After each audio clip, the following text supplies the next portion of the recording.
Kemudian Ar-Rahmanir Rahim, ini juga sifat-sifat Allah.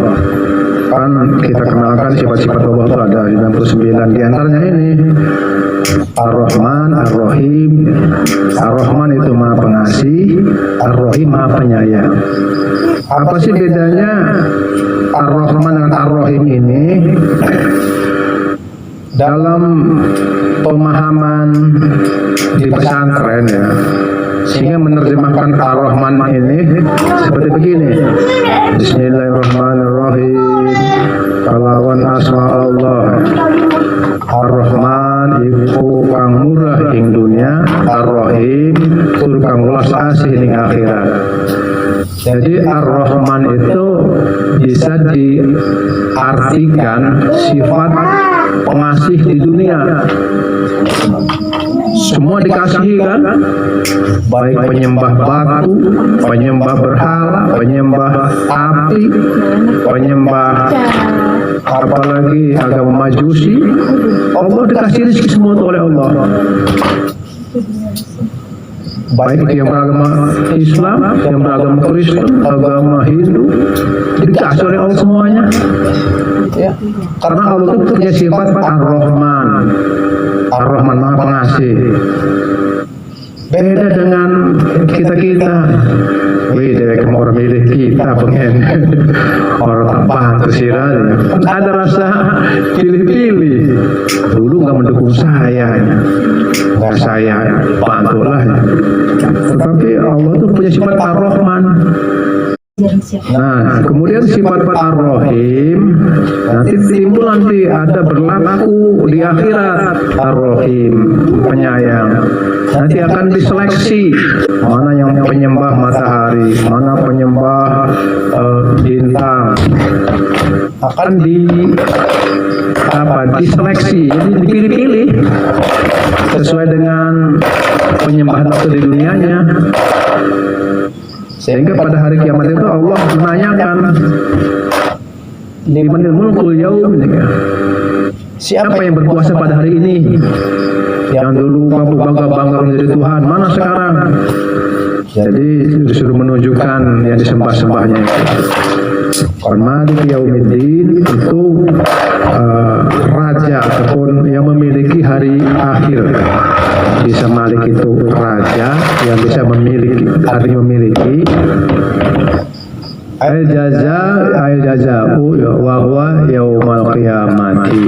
Jadi maksudnya pada hari Yaumiddin itu hari pembalasan. Wa huwa, dan pembalasan yaumal qiyamati.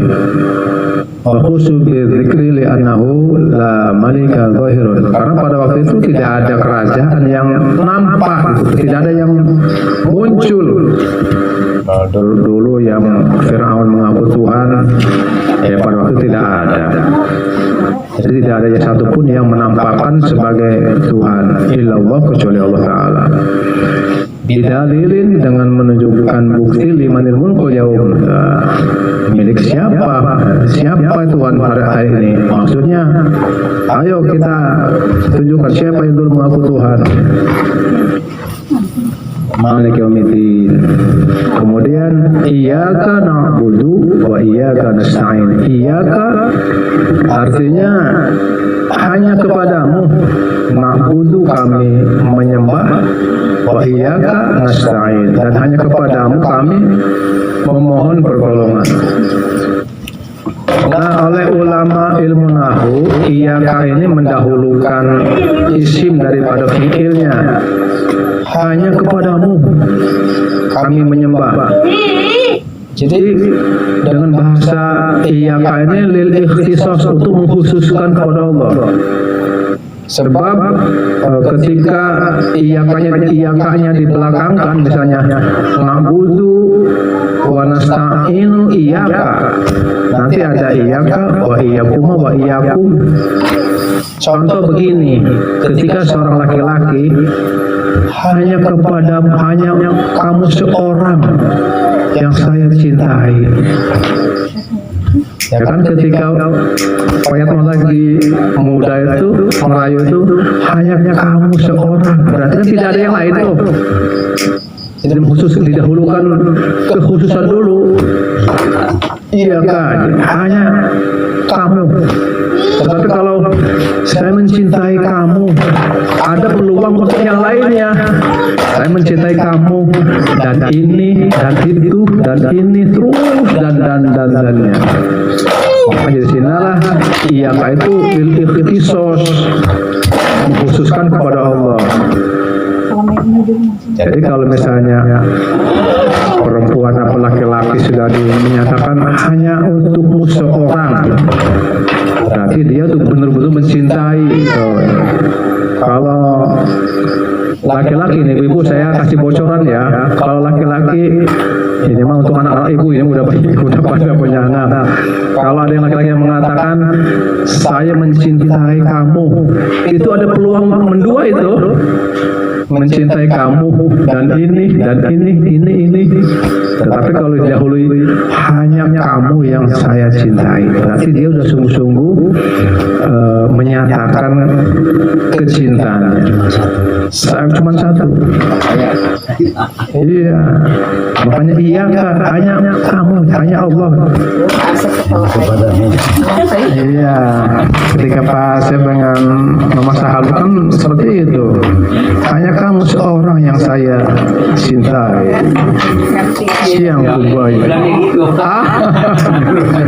Iya. Siang kubayangkan, malam kurindukan. Kalau nggak percaya, belahlah dadaku. Sweetie. Atau misalnya kelapa. Ya, nak budu ya. Kami menyembah.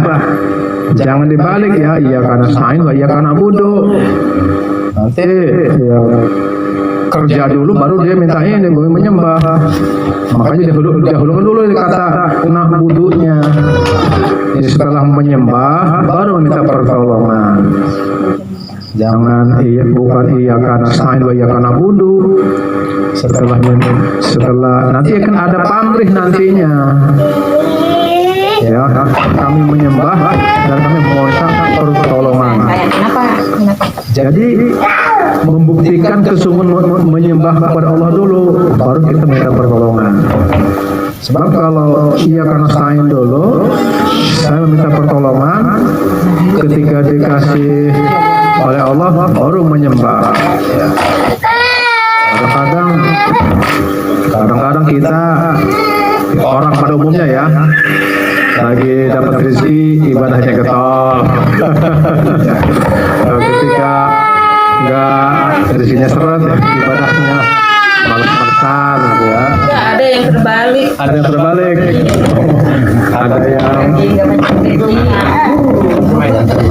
Ada yang nggak punya gimana? Terbalik. Iya. Kalau nggak punya rezeki ya getol. Makin getol gitu. Kalau barang udah berkarma lupa. Iya begitu ya. Berkarma lupa. Nggak punya sering minta jadi rajin. Iya. Kalau dikasih banyak lupa. Oh iya. Orang sana nggak ada. Cuma emang innal insana khuliqa halu'a. Sesungguhnya manusia itu diciptakan dengan keluh kesah. Idza masahul khaira manu'a ya. Jika diberi kebaikan dia lupa menolak ya. Wa idza masahul syarra jazua. Jika diberi kesusahan dia ngeluh. Aduh ya Allah, kenapa sih hidup masih seperti ini? Nggak seperti orang-orang. Allah adanya. Insya Allah kita maya baik dalam keadaan rezekinya lancar ataupun tidak, ya ibadah masih stabil, tidak terpengaruh oleh keadaan. Terus aja kita maya karena budu aja.